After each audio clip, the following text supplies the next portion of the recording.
तरीही ते आपल्याच निर्णयांना स्थगिती देतात पालकमंत्री पदाच्या, हे आश्चर्य आहे। एरवी कडक कठोर शिस्त सहन करणार नाही, बेशिस्त वगैरे, बरं का, मी राज्य चालवतोय, मग पालकमंत्र्यांच्या संदर्भातल्या निर्णयांना स्थगिती देण्याची वेळ का आली? कारण काय? आणि पालकमंत्री पदासाठी इतका हावरटपणा का? आपण मंत्री आहात, आपण संपूर्ण राज्याचं काम करतो सगळे।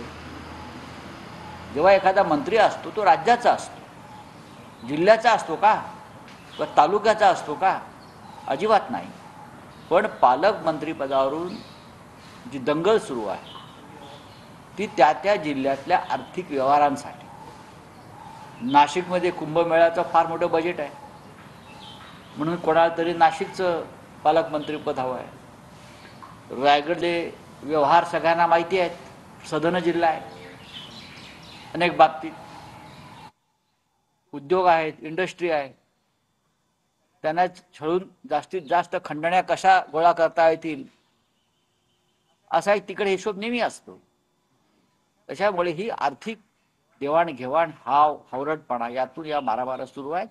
आणि मुख्यमंत्र्यांनी आपला निर्णय स्थगित करून मी एक हतबल मुख्यमंत्री आहे, लाचार मुख्यमंत्री आहे, हे दाखवून दिलं। आता त्याच्यावरती सर्वांस हस्तक्षेप केलेला आहे, इतकं शिंदेचं महत्व आजही आहे का केंद्रात? नाही, मला किती महत्व आहे माहीत नाही, पण ह्याच्यामधून जर केंद्रानं हस्तक्षेप केला असेल तर दिल्लीनं मुख्यमंत्र्यांच्या निर्णयात हस्तक्षेप केलाय।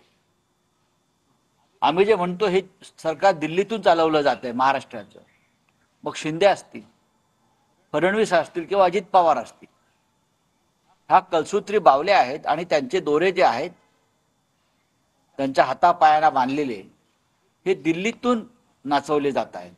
हे आज पुन्हा एकदा सिद्ध झालेलं आहे की मुख्यमंत्री निर्णय घ्यायचा प्रयत्न करतायत, मुख्यमंत्री सरकारमधील गुंडागर्दी मनमानी मोडण्याचा प्रयत्न करतायत, आणि दिल्ली रस्त्यावरती येऊन पालकमंत्री पदासाठी दंगल करणाऱ्यांच्या बाजूने उभी आहे।